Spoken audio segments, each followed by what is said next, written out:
L'Institut ivoirien de l'entreprise vient de terminer sa tournée à Kong dans le nord de la Côte d'Ivoire. Les responsables de cette structure étaient à Kong pour instruire plutôt les populations sur les techniques de montage et de financement des projets. Charles Niaoré. Nous sommes lundi. C'est le jour du marché à Kong. Cette ville du nord de la Côte d'Ivoire est un centre d'échange commercial très important dans la région du Tchologo. Ici, beaucoup de femmes et de jeunes sont tournés vers l'entrepreneuriat.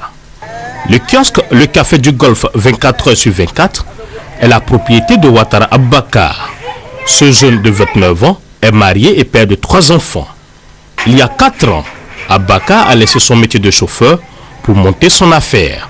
Cela lui a coûté plus de 300 000 francs CFA. Aujourd'hui, il est satisfait de son revenu journalier, mais il vise beaucoup plus. Par jour, il peut gagner 15 000 francs. Souvent, il gagne 10 000 francs par jour ici. Donc, le marché, ça dépend du marché. Si les gars, les gens veulent m'aider, ça va beaucoup me faire plaisir. Que le cœur va grandir. Demain, s'il y a des gens qui viennent à Kong, on va avoir manger ou quoi. Une aide de l'État ou d'une âme généreuse serait la bienvenue pour Konaté Madiara. À 33 ans, elle fait le commerce de la ticket et du poisson frit depuis presque 5 ans. Le début n'a pas été facile, mais le résultat est satisfaisant. J'ai commencé par prendre la ticket à crédit, ainsi que le poisson.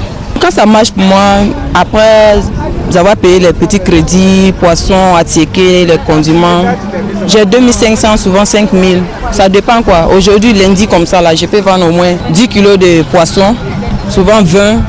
Ça marche pour moi en tout cas. Je demande de l'aide pour pouvoir, même si ce n'est pas ce coin, avoir un coin pour mieux me défendre encore, pour mieux m'occuper de ma petite famille. Mieux s'occuper de sa petite famille, c'est le rêve que ces jeunes entrepreneurs de Kong partagent avec Konaté Madiara. Ce rêve peut se réaliser, selon les responsables de l'Institut ivoirien de l'entreprise, INIE, en visite à Kong. Le directeur général de ces structures d'État a échangé et informé ces hommes et ces femmes sur le guide qui doit permettre de les aider. Nous attendons des jeunes et des femmes studieuses pour bien retenir le message et apprendre comment remplir les guides pour qu'on puisse mener à bien leurs études et leur permettre de chercher donc les financements pour les accompagner dans l'amélioration donc des conditions de vie de ces populations-là. Cette invitation de l'Institut ivoirien de l'entreprise est une balle lancée dans le camp des populations de Kong.